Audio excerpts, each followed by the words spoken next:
guys, well, here we are. Another vlog. A happy vlog, sad vlog, mixed vlog. It's a vlog. So let's get started. First things first, I have an announcement to make, and that announcement is that as of today, I have lost 101 pounds. And he set me on fire. I am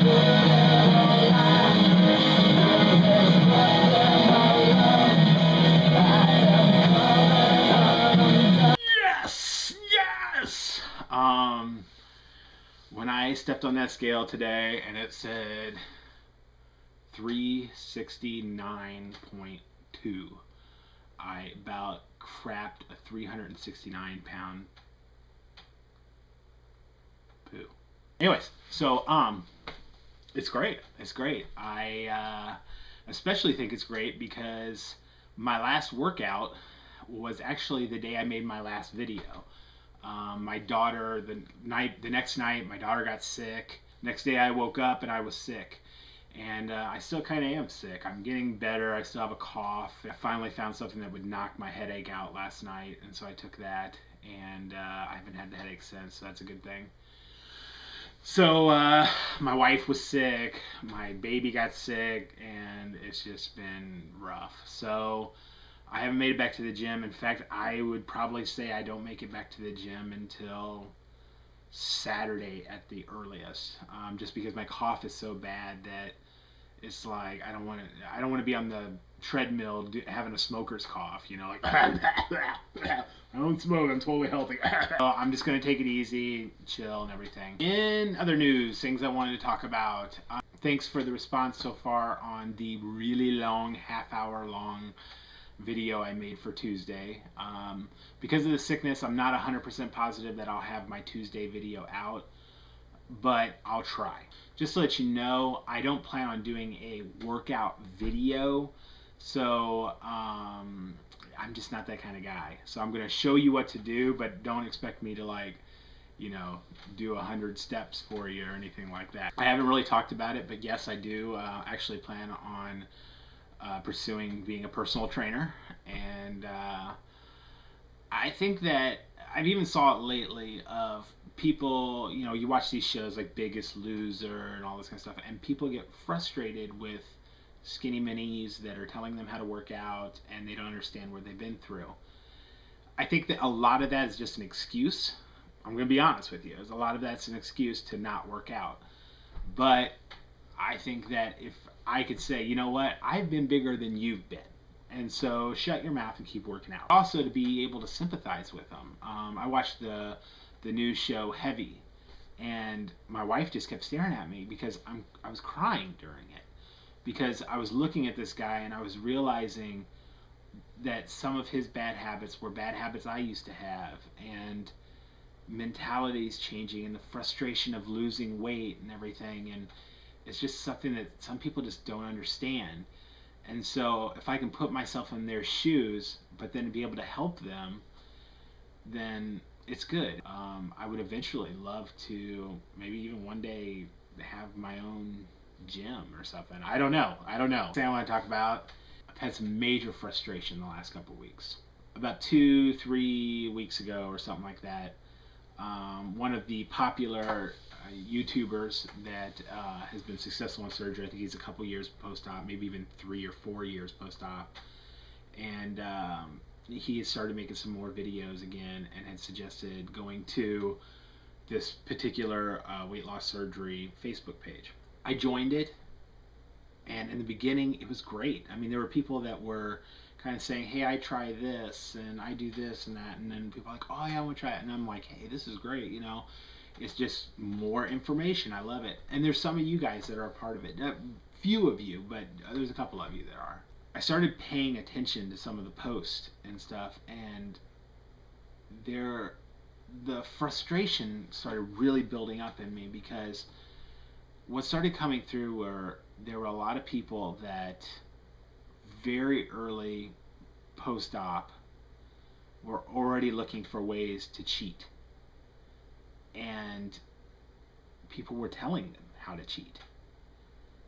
And there were people that needed a lot more support than they could get, I think, even online. And I love even this YouTube community. I love this YouTube community, but there's something that is said for going to a support group in your area, people that you can really get close to. If you can't, then you can't, and I understand. If there's just nothing out there, or it happens to be at a time that you work or whatever, those things happen. But if you can, you can. And some of these people really needed to go to an actual support group. Then there were people that were actually telling others to ignore their doctor's advice and to go with what they were telling them to do.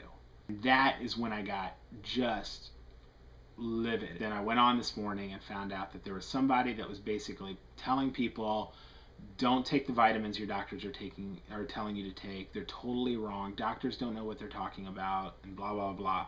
And people were like, I respect you so much. Your journey is so great and everything. And it's like,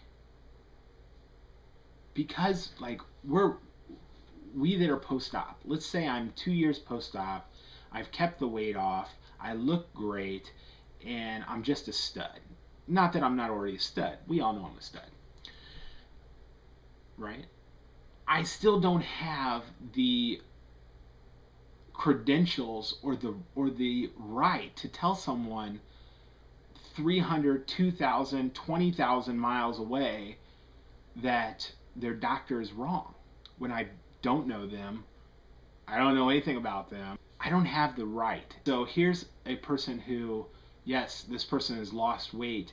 However, just because you've read some journals or you keep up with the weight loss surgery of the world manuals and all this kind of stuff does not make you an expert over someone who took 8 to 10 years of schooling and is certified and has to be recertified and certified again to do these things.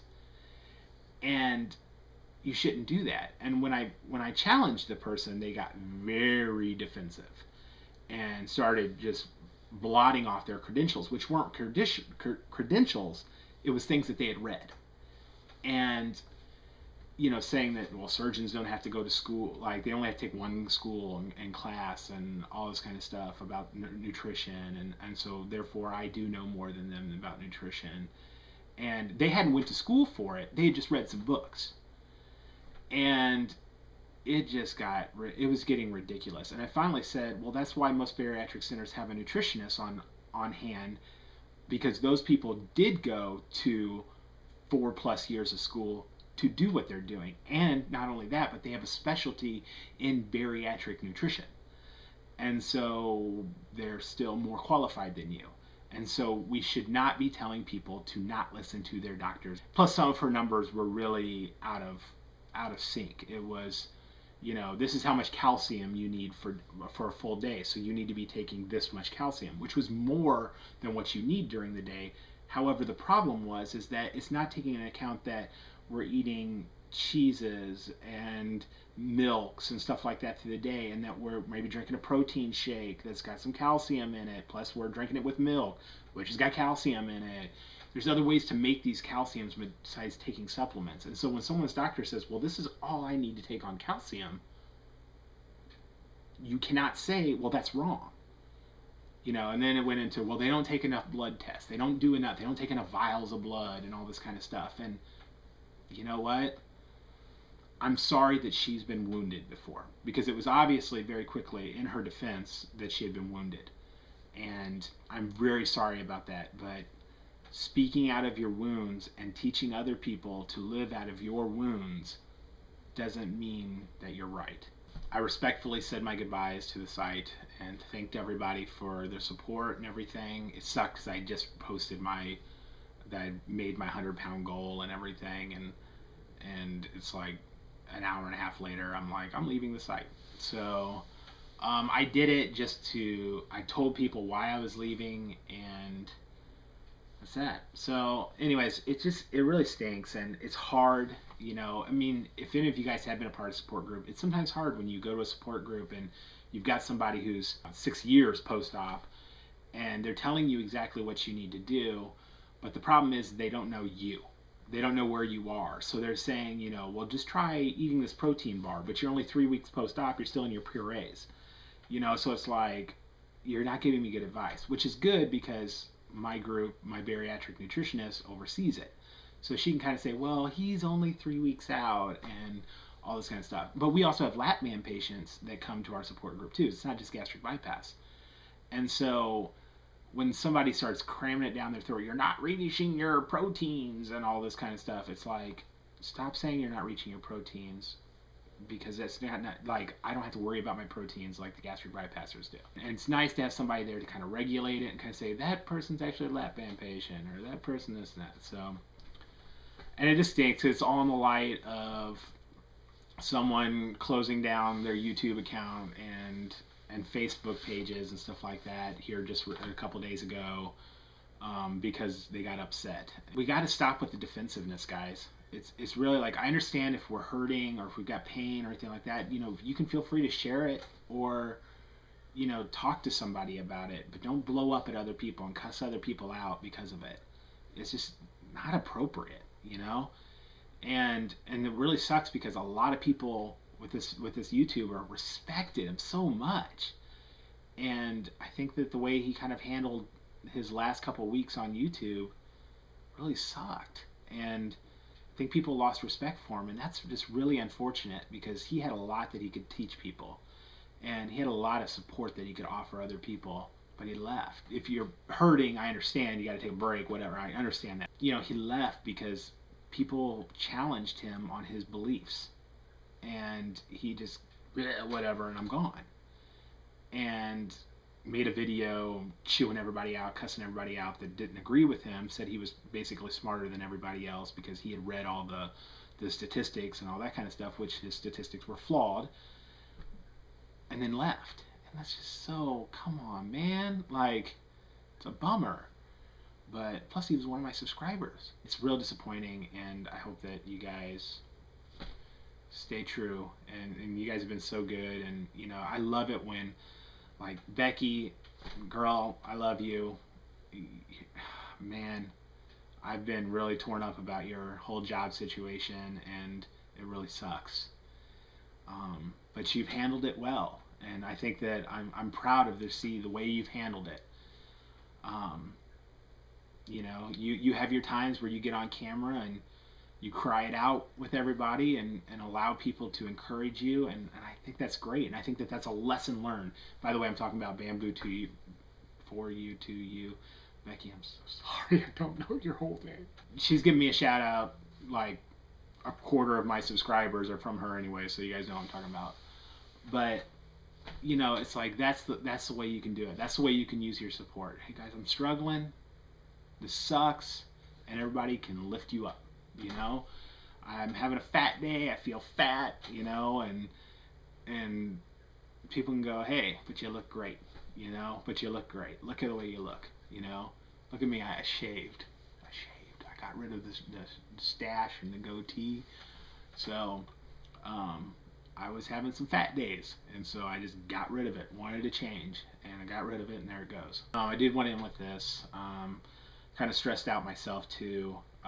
My father just let me know like a day or so ago that he is going in for some, just like an angioplasty, which is where they like run a wire up your veins and check they're going into his heart.